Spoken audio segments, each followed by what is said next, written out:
Olá, meus irmãos, graça e paz. Estamos no dia 8 da nossa série devocional Nasceu o Salvador. Então, estamos na leitura do Evangelho de Lucas, do capítulo 1 até o capítulo 24. Então, hoje, no dia 8, estamos no capítulo 8, ao qual faremos a leitura e a nossa devocional, nossa conversa, o nosso bate-papo sobre a história do nosso Salvador Jesus Cristo, que veio ao mundo para redimir todos os nossos pecados. Amém? Então, presbítero Chesco, da nossa igreja e amada presbiteriana de São Vicente, estamos nessa jornada até o capítulo 24, culminando na véspera desse feriado de Natal que comemoramos, né? No Brasil, o nascimento do nosso Salvador. Então, leitura do capítulo 8 do Evangelho de Lucas, segundo Lucas, versículo 1. Aconteceu, depois disto, que andava Jesus de cidade em cidade e de aldeia em aldeia, pregando e anunciando o Evangelho do reino de Deus. E os 12 iam com ele. E também algumas mulheres que haviam sido curadas de espíritos malignos e de enfermidades. Maria, chamada Madalena, da qual saíram 7 demônios. E Joana, mulher de Cusa, procurador de Herodes. Susana e muitas outras, as quais lhe prestavam assistência com seus bens. Então, essas mulheres, né, acudiam esse ministério do Senhor com seu patrimônio, com seus bens também. Versículo 4. Afluindo uma grande multidão e vindo ter com ele gente de todas as cidades, disse Jesus por parábola: Eis que o semeador saiu a semear. E ao semear, uma parte caiu à beira do caminho, foi pisada, e as aves do céu a comeram. Outra caiu sobre a pedra e, tendo crescido, secou por falta de umidade. Outra caiu no meio dos espinhos, e estes, ao crescerem com ela, a sufocaram. Outra, afinal, caiu em boa terra, cresceu e produziu a 100 por 1. Dizendo isto, clamou: Quem tem ouvidos para ouvir, ouça. E Jesus agora vai explicando essas parábolas, né? Os apóstolos aqui, já não mais discípulos, 12 apóstolos que foram escolhidos pelo nosso Senhor, vão interrogá-lo dizendo, no versículo 9, que parábola é esta? Versículo 10 em diante. Respondeu-lhe Jesus: A vós outros é dado conhecer os mistérios do reino de Deus. Aos demais fala-se por parábolas, para que vendo, não vejam, e ouvindo, não entendam. Então, quem poderia entender essas parábolas eram aqueles que conheciam de fato o Salvador, né? Já movidos por ação do nosso Espírito Santo. Versículo 11. E este é o sentido da parábola. E agora o mestre vai explicando para eles cada uma dos pontos, né? Cada um dos pontos dessa parábola. A semente é a palavra de Deus, é o Evangelho. É a palavra ministrada, é a palavra pregada, é o aconselhamento, é quando você evangeliza. Isso é a palavra de Deus. Versículo 12. A que caiu à beira do caminho são as que a ouviram. Palavra de Deus, o Evangelho. Vem a seguir o diabo e arrebata-lhes do coração a palavra, para não suceder que, crendo, sejam salvos. Olha aí, o que acontece muitas vezes quando nós evangelizamos, quando falamos da palavra de Deus às pessoas, aos amigos, aos familiares, e vem Satanás, né? Aqui na parábola a explicação de Jesus é clara. Vem a seguir o diabo e arrebata-lhes o coração, a raiz das vontades, dos desejos. E a vontade, o desejo carnal aqui, não espiritual, carnal, né? Acaba se sobrepondo à mensagem do evangelho. E o mundo engole essas pessoas, né? Versículo 13. A que caiu sobre a pedra são os que, ouvindo a mensagem, ouvindo a palavra, a recebem com alegria. Só que esses não têm raiz. Creem apenas por algum tempo. E na hora da provação, se desviam. Ouviram a mensagem, creram nessa mensagem, mas na primeira provação, na primeira prova, no primeiro desafio, no primeiro problema, na primeira tribulação, e o próprio mestre mais adiante nos diz que nós teríamos aflições, e vamos ter várias. O que acontece com essa pessoa? E na hora da aprovação, se desviam do caminho. Nós vemos isso. Versículo 14. A que caiu entre espinhos são os que ouviram e no decorrer dos dias, ouviram e passando os dias, meses e anos, né, foram sufocados com os cuidados, riquezas e deleites da vida. Os seus frutos não chegam a amadurecer. Os prazeres da vida, né? Aquela famosa dita ambição do ser humano, riqueza, poder, dinheiro, sexo, né? Prazeres. Essas são os prazeres da vida, né? Os prazeres do mundo. Então, todos esses prazeres do mundo foi sufocando essa semente. Ou seja, ela foi adornada, né? Tentada por todas essas situações. E isso foi sufocando a semente da palavra de Deus, sufocando a sua fé. Versículo 15. A que caiu na boa terra são os que, tendo ouvido de bom e reto coração, retém, guarda lá no coração a palavra. Estes frutificam com perseverança. Então percebam, meus irmãos, que todos ouviram. Todos eles ouviram. Um ouviu. E o diabo, né? Arrebatou-lhe o coração, colocou no seu coração que as coisas do mundo são melhores do que as coisas de Deus. Outro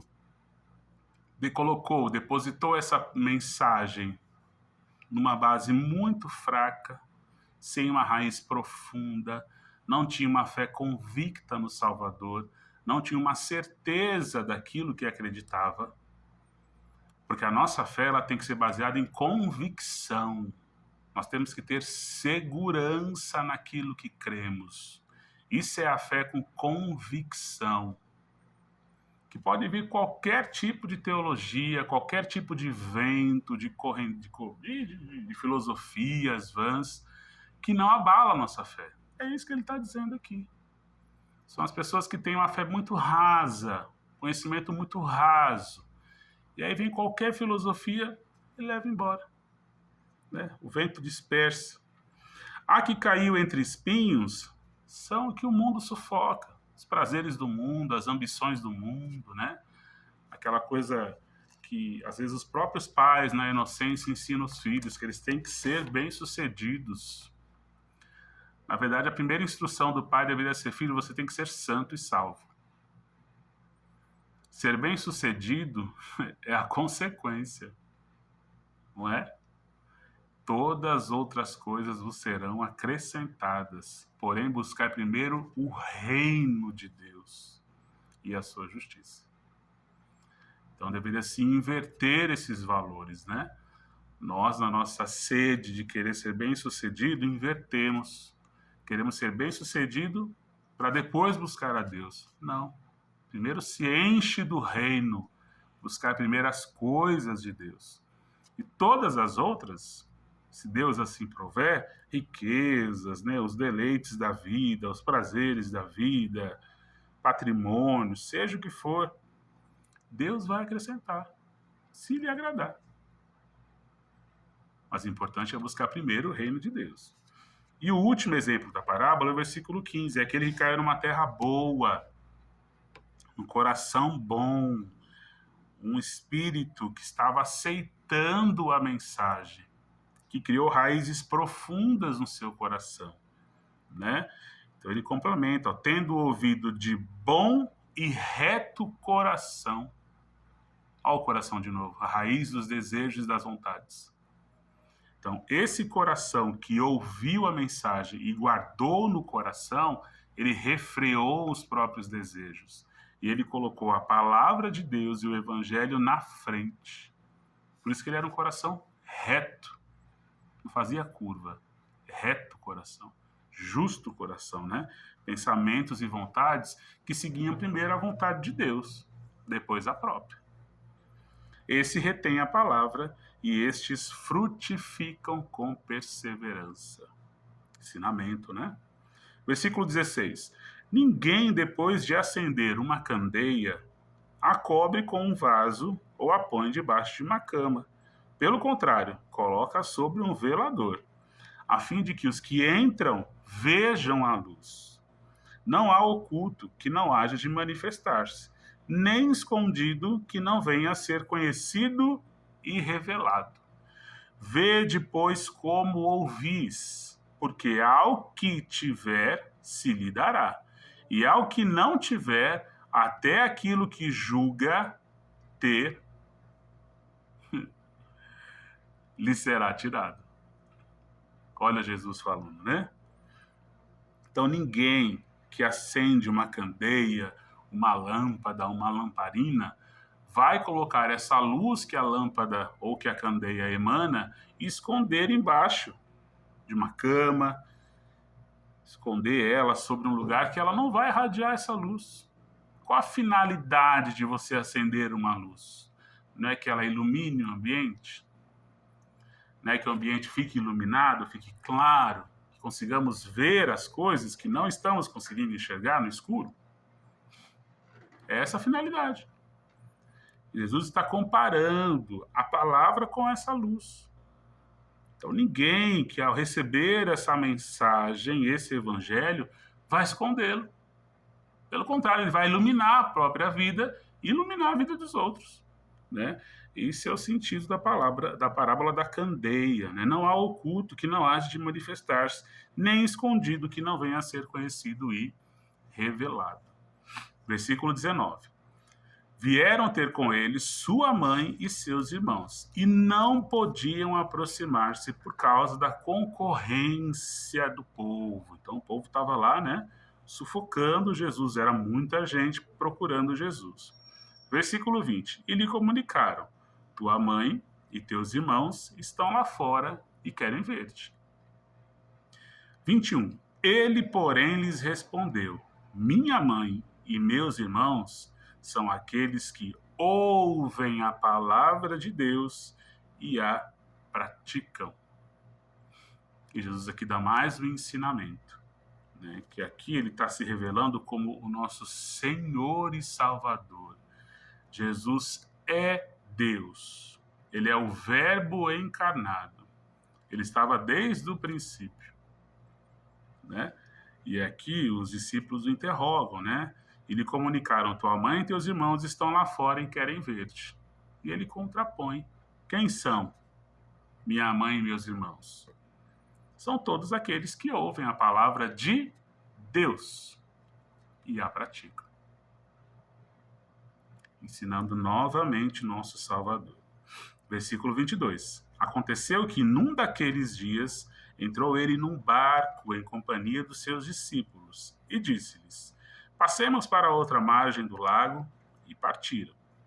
Enquanto navegavam, ele adormeceu. Jesus dormiu. E sobreveio uma tempestade de vento no lago, correndo eles o perigo de sossobrar, o barco virar, eles morrerem. 24. Chegando-se a ele, despertaram-no dizendo: mestre, mestre, estamos perecendo. Despertando-se Jesus, repreendeu o vento e a fúria da água. Tudo cessou e veio a bonança. 25. Então lhes disse: onde está a vossa fé? Eles, possuídos de temor, de medo, né? De respeito e admiração, diziam uns aos outros: quem é este que até os ventos e as ondas repreende e lhe obedecem? Então nós vemos aqui que os apóstolos ainda estavam, né, ruminando, alimentando no coração a ideia de que Jesus realmente é o Filho de Deus, a ponto deles duvidarem que iriam morrer afogados com o próprio Senhor no barco. Ao ponto que Jesus questiona: qual é a fé de vocês? Aonde está a vossa fé? O próprio Deus está com vocês aqui no barco. Cadê a convicção? Cadê a certeza? Cadê a semente que caiu num solo bom, numa terra boa, que criou raiz? Raiz forte. É isso que ele esperava deles, né? E estava ensinando a eles isso. E foi, né, nessa passagem de medo, de temor, que foi o ensinamento didático aqui de Jesus, né? Eu acho que dormiu até de propósito. Esperou a tempestade, vou dormir e vou testar essa coragem e fé deles, né? Deixou lá o barco quase virando, eles desesperados acordam Jesus, né? Versículo 24. Chegando-se a ele, despertaram, não acordaram ele, dizendo: mestre, mestre, estamos perecendo, faça alguma coisa, a gente vai morrer. Depois de verem tantos milagres, tantas coisas que Jesus já tinha feito, ainda estavam com dúvida no coração, né? Mostrando aí falta de fé. E Jesus questiona: onde está a vossa fé? Isso também acontece conosco, né? Em algumas situações na vida, de tribulações, de problemas, né, de coisas gravíssimas que podem vir a acontecer, pode titubear um pouco a fé, né? Balançar um pouco a sua fé.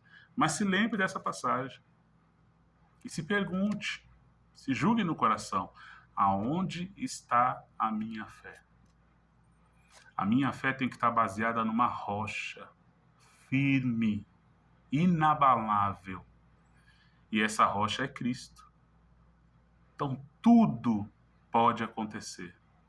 Se ele estiver no barco com a gente, que mal que pode vir a acontecer?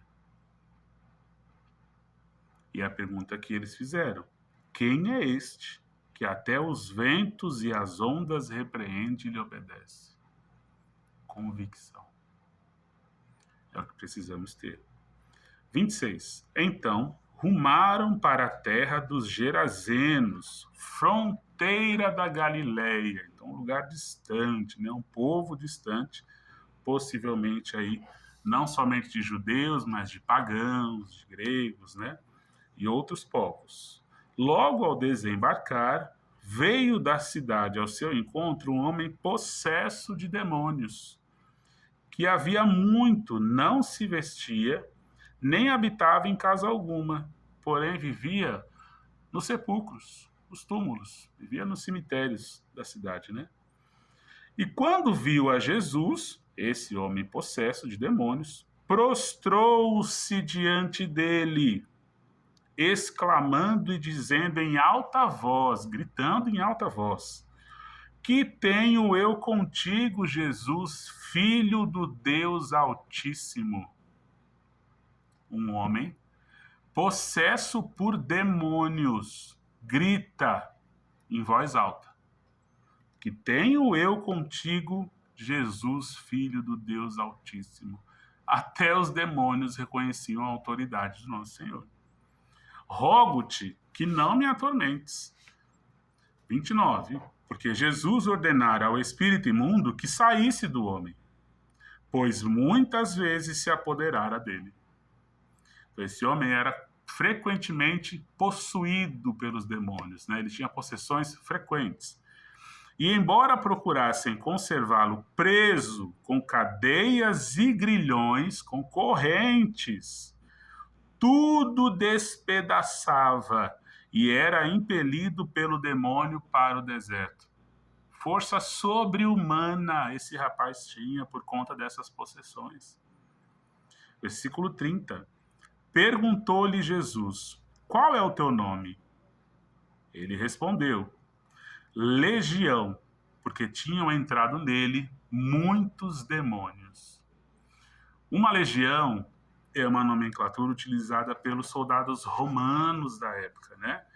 Então, os historiadores, né, os teólogos, os estudiosos da Bíblia, dão um número de mais ou menos 6.000 soldados, uma legião. Então, possivelmente, esse rapaz tinha 6.000 demônios incorporados nele. 6.000 num homem só. Por isso que no verso anterior, nós vemos que mesmo preso com cadeias e grilhões, tudo despedaçava. Quebravam-se as correntes. Olha a força que esse rapaz tinha. 6.000 demônios. Versículo 31. Rogavam-lhe que não os mandasse sair para o abismo. O abismo aqui, no versículo 31, ele ainda há um consenso, existe um consenso geral na teologia para explicar esse abismo, né? Ou teron, do hebraico. Mas é um lugar fundo, profundo, um abismo muito profundo, semelhante aí à Fossa das Marianas que temos no Pacífico, né? Que é o lugar mais fundo do oceano, mas é um lugar profundo. A ideia é essa de lugar profundo. Então eles rogavam a Jesus para que não mandasse eles para esse lugar profundo, que possivelmente é a prisão dos demônios, né? Então esse lugar profundo que é o abismo. Verso 32. Ora, andava ali, pastando no monte, uma grande manada de porcos. Rogaram-lhe que lhes permitisse entrar naqueles porcos, e Jesus o permitiu. A ideia e a palavra porcos no texto de Lucas já demonstra que eles não estão numa região judaica. Porque os judeus não podem, até hoje, né, segundo lá o Antigo Testamento, se alimentar de porco. Então, como é que eles tinham manadas de porcos? Sinal que Jesus estava num lugar longe, falando com a população que não era da tradição judaica, né, um povo estrangeiro. Então, tirando e expulsando demônios de um rapaz que possivelmente nem judeu era. Um geraseno, uma outra população, né? Um povo pagão, um povo gentil como eu e você. Que estavam criando porcos. E aí continua. Versículo 33. Jesus o permitiu. Tendo os demônios saído do homem, aquela legião, quase 6.000, entrando nos porcos, e a manada precipitou-se despenhadeiro abaixo, para dentro do lago e se afogou. Então, uma manada de muitos animais, né?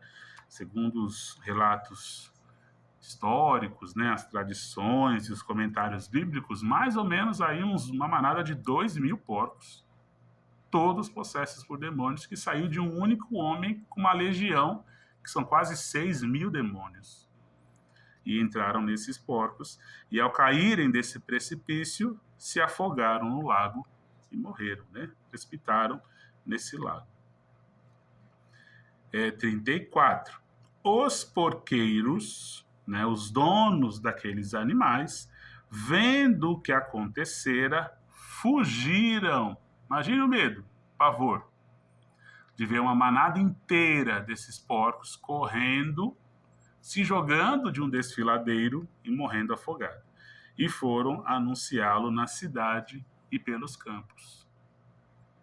E aí a gente entende a sequência do texto do que aconteceu com esse relato. Então, versículo 35. Saiu o povo para ver o que se passara. Os porqueiros foram lá gritando, avisando, né? Pela cidade e pelos campos o que tinha acontecido. De fato acharam o homem de quem saíram, versículo 35, os demônios, vestido em perfeito juízo, assentado aos pés de Jesus, e ficaram dominados de terror. Então aquele homem que há tempos Lucas relata que há tempos ele viu, versículo 27, que havia muito não se vestia, nem habitava em casa alguma, porém vivia nos sepulcros. Vivia ao ermo, né, jogado. E agora esse homem está vestido em perfeito juízo, versículo 35, assentado aos pés de Jesus. E eles ficaram dominados de terror, de medo. O que é que está acontecendo? Versículo 36. E algumas pessoas que tinham presenciado os fatos contaram-lhes também como fora salvo o endemoniado. Jesus não mandou sair os demônios? Jesus não perguntou qual o nome dele? E ele falou legião? Eles presenciaram. Eles não conversaram com Jesus? Porventura pode nos entrar nesses porcos? Não nos lance no abismo? Presenciaram tudo isso. Versículo 37. Todo o povo da circunvizinhança dos Gerasenos, que é o povo que ele estava aqui, essa terra, né, que é a fronteira da Galileia, rogou-lhe que se retirasse deles, pois estavam possuídos de grande medo. E Jesus, tomando de novo o barco, voltou. O homem de quem tinham saído os demônios rogou-lhe que o deixasse estar com ele. Então, o homem que foi livre dessa legião de demônios queria acompanhar Jesus. Eu quero te seguir, posso ir junto. Jesus, porém, o despediu, dizendo, versículo 39, volta para casa e conta aos teus tudo o que Deus fez por ti. Então foi ele anunciando por toda a cidade todas as coisas que Jesus lhe tinha feito. Essa população que não era judia, criava porcos. Um povo gentil, presenciando um feito e um milagre de Jesus, expulsando essa legião de demônios, mais de 6.000 demônios, né? Entrando em porcos, esses porcos caindo de um penhasco, de um desfiladeiro e sendo mortos, afogados no lago. Isso gerou um pânico na cidade, né? Quem é esse que está fazendo essas coisas todas? Né? Versículo 40. Ao regressar Jesus, a multidão o recebeu com alegria. Então ele voltou para onde estava, porque todos o estavam esperando. Eis que veio um homem chamado Jairo, que era chefe da sinagoga, e prostrando-se aos pés de Jesus, lhe suplicou que chegasse até a sua casa, pois tinha uma filha única de uns 12 anos que estava à morte, à beira da morte, né? Enquanto ele ia, as multidões o apertavam. Certa mulher, versículo 43, que havia 12 anos, vinha sofrendo de uma hemorragia, e a quem ninguém tinha podido curar, e que gastara com os médicos todos os seus bens, né, todos os seus haveres. Veio por trás dele e lhe tocou na orla da veste, né, na pontinha da veste, e logo se lhe estancou a hemorragia. Mas Jesus disse, verso 45, quem me tocou? Como todos negassem, Pedro, com seus companheiros, disse, mestre, as multidões estão te apertando o tempo todo, estão te oprimindo, e dizes quem me tocou? Qualquer pessoa, né? Contudo, Jesus insistiu, alguém me tocou, porque senti que de mim saiu poder. 47. Vendo a mulher que não podia ocultar-se, se escondeu, uma vez Jesus perguntou, quem me tocou? E ela percebeu que já estava curada, né? Aproximou-se trêmula, tremendo, né? E prostrando-se diante dele, declarou, falou em voz alta, à vista de todo o povo, todo mundo ouviu e viu a causa por que lhe havia tocado, e como imediatamente fora curada pelo Salvador, no meio de uma multidão. Versículo 48. Então lhe disse o próprio Jesus, filha, a tua fé te salvou. Vai-te em paz. Até no meio de uma multidão, o simples fato dela se aproximar do Salvador e de tocá-lo, ela nem pediu, ela só tocou. A fé dela foi tanta de imaginar e pensar que ao tocá-lo poderia ser curada, e isso é a fé, que lhe foi concedida a cura. E o próprio Jesus testifica isso no verso 48. Filha, a tua fé te salvou. Vai-te em paz. Essa é a fé. Versículo 49. Falava ele ainda, quando veio uma pessoa da casa do chefe da sinagoga, dizendo: tua filha já está morta. Não incomodes mais o mestre. A gente tem que se recordar que no verso 40, esse homem Jairo procurou Jesus, ele era o chefe da sinagoga, para que Jesus fosse até a casa dele, porque a filha de 12 anos estava à beira da morte, quase morrendo. No verso 49, depois desse episódio da multidão e da mulher enferma, né, que tinha essa hemorragia frequente e fora curada, um servo dele fala: olha, tua filha já está morta, não incomodes mais o mestre. Verso 50. Mas Jesus, ouvindo isto, lhe disse: não temas, crê somente, e ela será salva. Jesus quis dizer assim: imita essa mulher anterior e tenha fé. Tenha fé. Verso 51. Tendo chegado a casa, a ninguém permitiu que entrasse com ele, senão Pedro, João e Tiago. E bem assim, o pai e a mãe da menina. Então, Jairo e a mãe da menina que estava lá, morta já, né? Verso 52. E todos choravam e apranteavam. Mas ele disse: não choreis. Não choreis. Ela não está morta, mas dorme. E riam-se dele, porque sabiam que ela estava morta.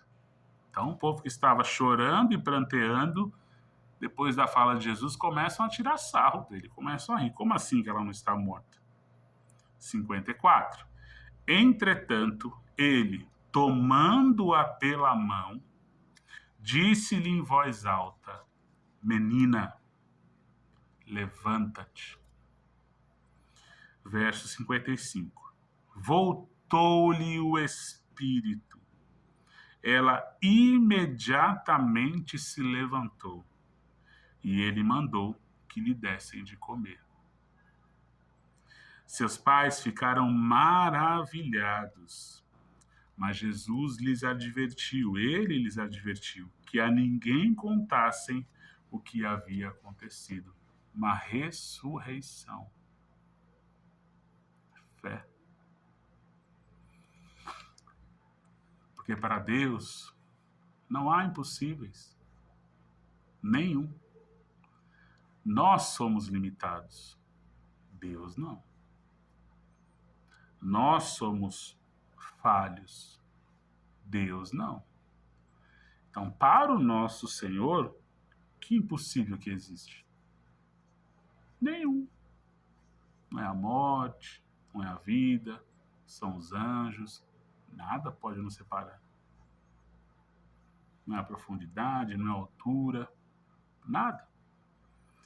E esse capítulo 8, que nós acabamos de ler, começa a relatar os milagres de Jesus. Acalma a tempestade, parábola da candeia, a parábola do semeador, o endemoniado, mostrando o poder de Deus. E mostrando a fé que precisamos ter nesse poder de Deus. Que nem os discípulos aqui ainda estavam aprendendo, porque duvidaram. Mestre, mestre, acorda que vamos morrer. E Jesus questiona, né, no versículo 25, onde está a vossa fé? Vocês que estão andando comigo lado a lado, onde está a fé de vocês? Eu sou o Senhor e Salvador, eu sou Jesus o Cristo. crê em mim, será salvo. É isso que ele está ensinando nesse capítulo 8. Né? Então, que possamos refletir nesse dia 8, na devocional e na leitura desse capítulo, e entender que a fé é a nossa maior esperança. Porque nós não vimos, nós não presenciamos esses milagres, mas nós cremos. E Cristo fala que bem-aventurado aquele que não viu e creu, que somos nós. Então, que a fé, que é o dom que Deus nos deu, ela possa ser aumentada cada dia mais no nosso coração e nos dê a convicção plena de que somos filhos de Deus, por intermédio desse Jesus. Esse Jesus relatado nos evangelhos, que veio ao mundo para mostrar ao mundo que o próprio Deus se encarnou como Verbo e veio pagar os nossos pecados. Isso é a fé. Eu não preciso ver para crer. Eu não preciso acreditar. Eu preciso ter fé.